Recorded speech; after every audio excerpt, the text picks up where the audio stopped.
안녕하세요. 성화 들려드리는 가브리엘라입니다.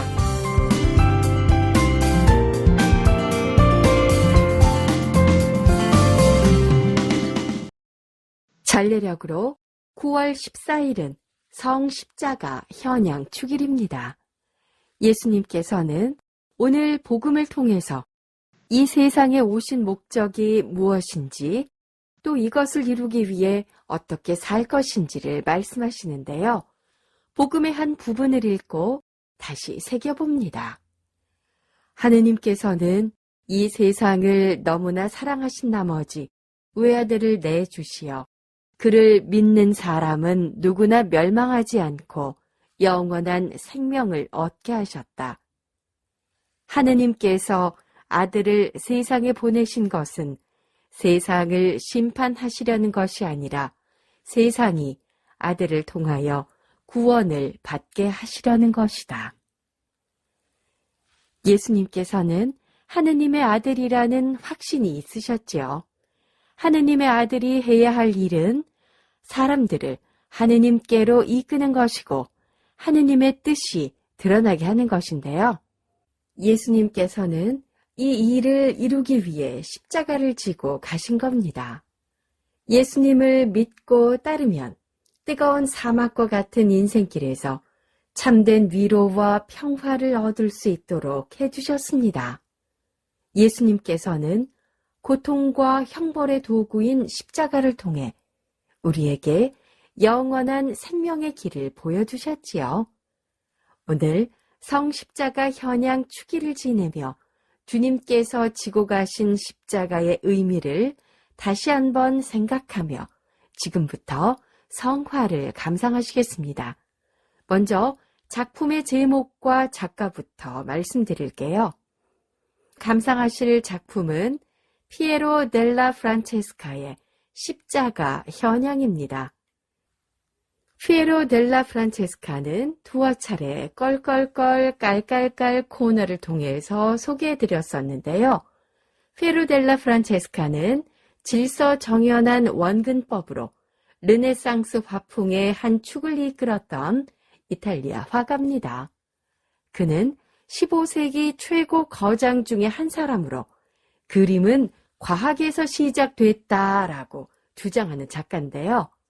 그는 빛에 대해서 명확하게 이해하고 형태에 대한 기하학적인 질서를 화폭에 그대로 재현해내며 완벽한 구성을 자랑했습니다.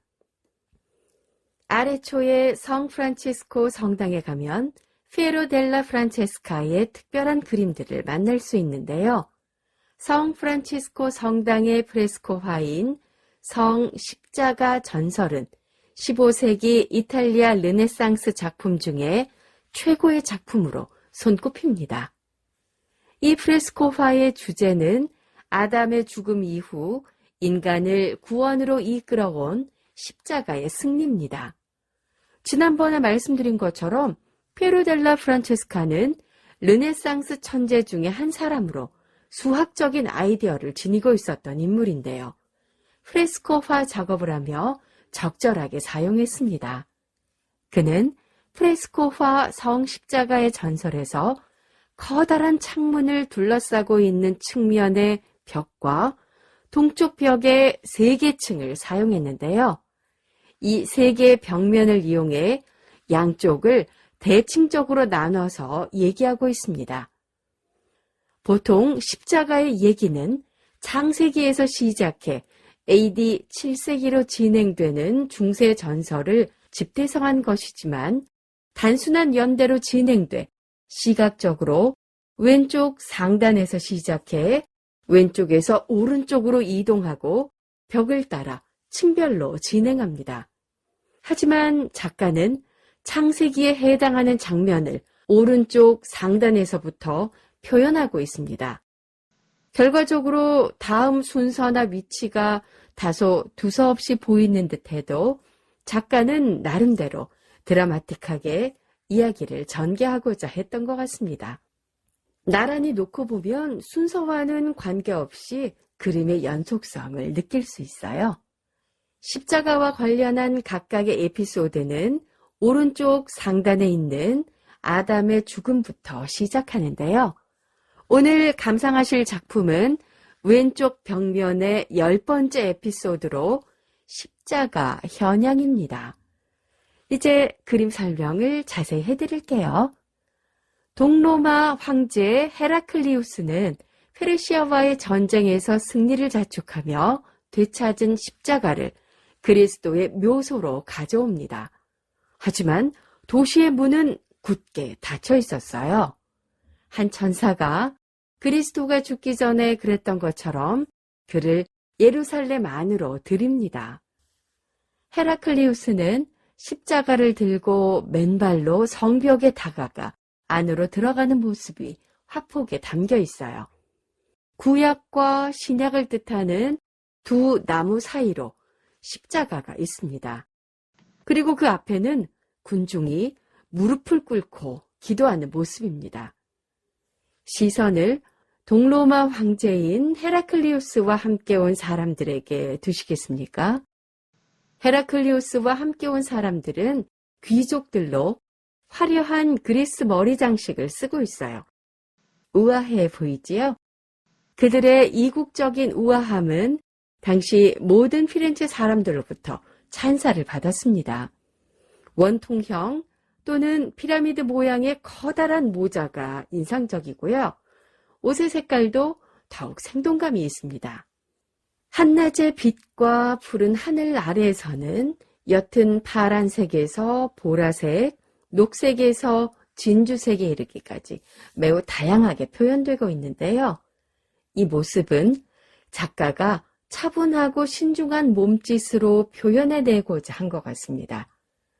많은 평론가들은 이 작품을 보면서 작가가 건강하고 강하면서도 평화롭고 이상적인 인류를 그려내고 싶어 한다는 걸 알 수 있다고 합니다. 십자가의 현양은 이제 거룩한 예루살렘으로부터 속세로 계속된 여정을 마무리하고 그리스도교의 가장 중요한 상징이 됐습니다. 오늘은 십자가 현양 축일입니다. 주변에서 십자가를 자주 볼 수 있지요. 교회임을 알게 해주는 상징물이 바로 십자가입니다. 천주교 신자들은 집에 십자가를 걸어놓고 또 차에도 십자가를 둡니다. 기도할 때 십자 성호를 긋기도 하지요. 십자가는 형벌과 고통의 뜻이 있습니다. 예수님께서 십자가를 지고 가셨고 형벌의 도구로 쓰였기 때문입니다. 십자가는 희망과 부활의 상징이기도 합니다. 예수님께서 십자가 위에서 죽으셨지만 다시 살아나셨기 때문인데요. 예수님께서는 자주 십자가의 삶을 말씀하셨지요. 밀알 하나가 썩지 않으면 밀알 하나로 남겠지만 썩으면 많은 열매를 맺는다고 했습니다. 나를 따르려는 사람은 자신의 십자가를 지고 따라야 한다고 하셨어요. 벗을 위해서 죽는 것보다 더 큰 사랑은 없다고도 하셨고요.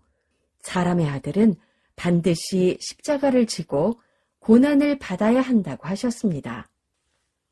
사막에서 불뱀에 물려 죽어가는 이스라엘 백성들에게 모세 지팡이는 구리뱀이 되었고 구리뱀을 바라보는 이스라엘 백성들은 건강을 회복할 수 있었습니다. 하느님께서는 우리를 너무나 사랑하신 나머지 예수님을 보내주셨고 이제 예수님을 믿고 따르면 뜨거운 사막과 같은 인생길에서 참된 위로와 평화를 얻을 수 있도록 해주셨습니다. 오늘 십자가 현양 주기를 지내면서 주님께서 지고 가신 십자가의 뜻을 생각하고 또한 내 삶을 바라보면서 나의 이웃들이 참된 위로와 영적인 치유를 받을 수 있도록 해야겠습니다.